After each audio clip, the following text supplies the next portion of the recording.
बिस्मिल्लाहिर्रहमानिर्रहीम। अस्सलाम वालेकुम नादरीन, आप यूट्यूब चैनल देख रहे हैं। मैं इमरान खान हूं। सबसे पहले रिपोर्ट कर देते हैं आपको कि इमरान खान साहब ने जेल में क्या बातचीत की है कल के दिन में।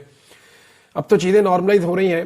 पहले इमरान खान साहब को बहुत ज्यादा रिपोर्ट इसलिए करना पड़ता था कि बाकी मीडिया इमरान खान को रिपोर्ट नहीं करता था, लेकिन अब अच्छी बात यह है कि आहिस्ता आहिस्ता जो तमाम मीडिया चैनल्स के सोशल मीडिया अकाउंट्स हैं वहां पर इमरान खान साहब को रिपोर्ट करने की इजाजत खुली और अब पाकिस्तान के टेलीविजन के ऊपर भी खुलकर इमरान खान साहब का नाम लिया जा रहा है।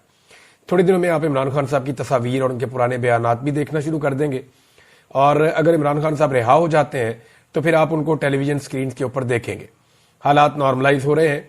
पाकिस्तान तहरीके इंसाफ के ऊपर जो बहुत एक सख्त दौर आया था उसका खात्मा हो रहा है।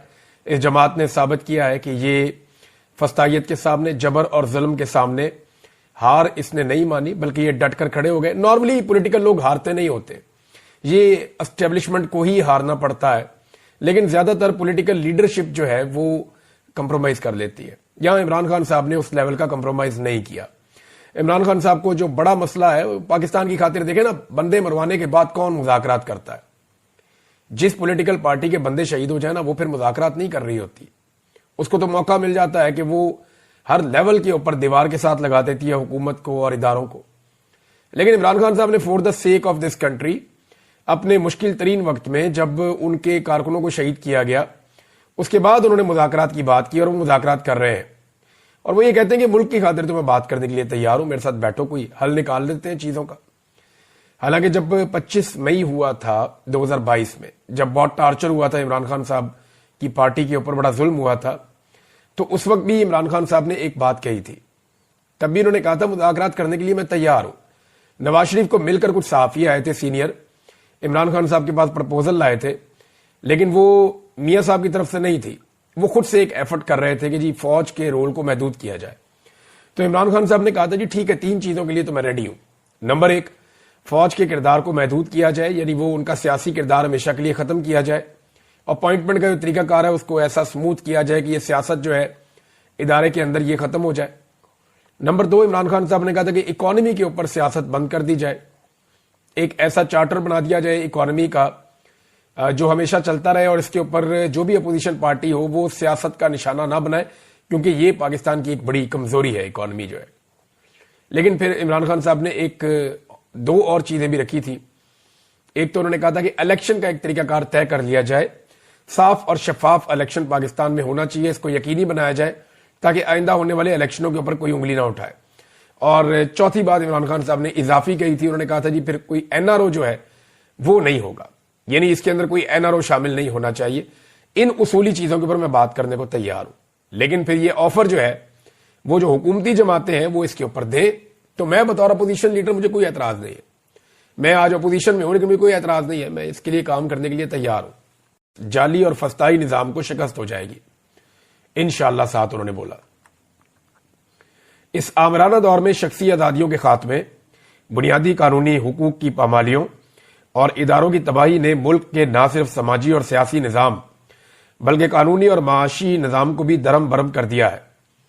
जिस भोंडे अंदाज में खालिद खुर्शीद को 34 साल कैद की सजा सुनाई गई, उससे साबित होता है कि मुल्क में रूल ऑफ लॉ का खात्मा हो चुका है और गैर एलानिया बदतरीन आमरीत का राज है।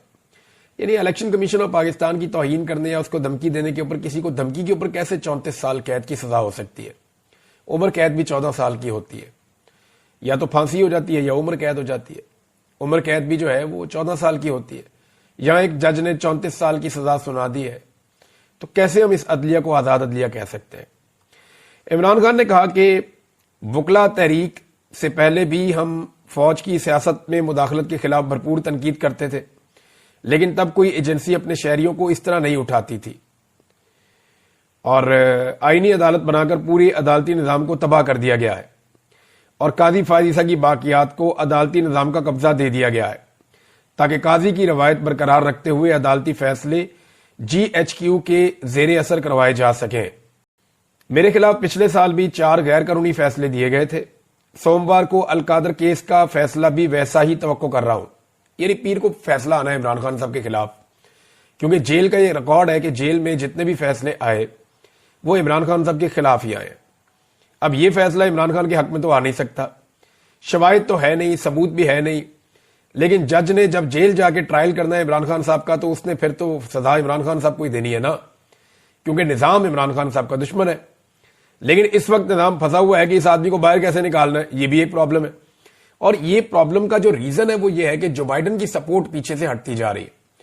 جو بائیڈن کی سپورٹ ہٹنے کا مطلب، جب میں کہتا ہوں نا آپ کو کہ جو بائیڈن کی سپورٹ ہٹ رہی ہے، اس کا مطلب ہرگز یہ نہیں ہے کہ ڈونلڈ ٹرمپ آئے گا اور آ کر کہے گا عمران خان کو جیل سے باہر نکالو، ایسا نہیں ہے۔ اس مداخلت کے تو ہمیں خلاف ہونا چاہیے کہ کسی کو جیل میں ڈالنے کے لیے یا نکالنے کے لیے امریکنز کا یا دنیا کے کسی بھی ملک کا کوئی رول نہیں ہونا چاہیے۔ لیکن انسانی حقوق کا معاملہ جو ہوتا ہے وہ کسی بھی ملک کا اندرونی معاملہ نہیں ہوتا، وہ ایک بین الاقوامی معاملہ ہوتا ہے۔ اس کے اندر کوئی بھی بات کر سکتا ہے۔ جیسے آپ دنیا کے کسی بھی ملک میں کوئی بھی ظلم ہوتا ہے تو اس کے خلاف آپ بات کر سکتے ہیں، یہ آپ کا حق ہے، کیونکہ وہ انسانی حقوق کا معاملہ ہے۔ اب جب جو بائیڈن پیچھے سے ہٹ جائیں گے تو جو انسانی حقوق کی خلاف ورزیاں پاکستان کی حکومت نے اور اسٹیبلشمنٹ نے کی ہیں، ان کے نتیجے میں ان کو بہت لمبے چوڑے جواب دینے پڑیں گے۔ انہیں بتانا پڑے گا کہ ہم نے یہ زیادتیاں کیوں کی۔ دیکھیں، یہ زیادتیاں پاکستان تحریک انصاف کے اوپر ذرا زیادہ ہوئی ہیں۔ اس سے پہلے یہ زیادتیاں پی ایم ایل این کے اوپر بھی ہوتی رہی، مشرف دور میں زیادہ دور کے اندر پیپلز پارٹی کے اوپر بھی ہوتی رہی ہیں، اور جماعتیں بھی اس قسم کے عتاب کا نشانہ بنائی ہیں۔ بہت کم جماعتیں ہیں جن کے ساتھ اس طرح کا ظلم نہیں ہوا، وہ ہمیشہ سے کہیں نہ کہیں اسٹیبلشمنٹ کے ساتھ اپنا مارجن کریٹ کر کے رکھتی ہیں۔ ایک دور میں ایم کیو ایم کے ساتھ بہت برا ہوا، لیکن ایم کیو ایم کے مسلح ونگ بھی تھے، وہ ہم سب جانتے ہیں جیسے وہ اپنا نظام چلاتے تھے۔ لیکن وہ بنے بھی کیسے تھے یہ بھی ہم جانتے ہیں، ان کو بنانے والے کون تھے یہ بھی ہم جانتے ہیں۔ تو دودھ کی دھلی ہوئی پاکستان کی اسٹیبلشمنٹ نہیں ہے۔ اب کوئی بھی پاکستان کا معاملہ اٹھاتے ہیں، کہیں نہ کہیں جڑیں جا کر یہاں پہ اسٹیبلشمنٹ کے ساتھ مل جاتی ہیں۔ اب معاملہ یہ ہے کہ ٹرمپ کے آنے سے تو عمران خان صاحب نے باہر نہیں آنا، جو بائیڈن کے جانے سے جو انسانی حقوق کی خلاف ورزیاں پاکستان نے کی ہیں ان کا جواب مغرب کے سامنے دینا پڑے گا۔ جواب کیوں دینا پڑے گا؟ اس کی وجہ یہ ہے کہ پاکستان اپنی واحد جو منافع بخش ٹریڈ ہے وہ مغربی ممالک کے ساتھ کرتا ہے۔ چائنا کے ساتھ تو ہم خسارے میں فی الحال کرتے ہیں، یا انڈیا کے ساتھ بھی آپ کی ایسی ٹریڈ نہیں ہے، سینٹرل ایشیا میں بھی آپ کی کوئی اتنی اچھی تجارت نہیں ہے۔ جو آپ کی منافع بخش تجارت ہے وہ آپ کی یورپ کے ساتھ، امریکہ کے ساتھ ہے۔ اس میں آپ پیسہ اور ڈالرز کماتے ہیں، پاؤنڈز کماتے ہیں، اس میں آپ یوروز کماتے ہیں، تو اس سے پاکستان کو پیسہ ملتا ہے۔ اب معاملہ یہ ہے کہ ان کو آپ ناراض نہیں کر سکتے، اور آپ نے وہ سارے کام کیے ہیں جو ان معاہدوں کی خلاف ورزیاں ہیں جو معاہدے آپ نے یورپی یونین کے ساتھ یا مغربی ممالک کے ساتھ کر رکھے ہیں۔ آگے جناب عمران خان صاحب کہتے ہیں کہ ملٹری کورٹ جیسے فیصلوں سے پاکستان میں قانون کی حکمرانی کا خاتمہ ہو گیا ہے۔ جس ملک میں قانون کی حکمرانی نہ ہو وہاں کوئی سرمایہ کاری کرنے کو تیار نہیں ہوتا۔ پاکستان میں اب بھی گروتھ ریٹ 0 ہے۔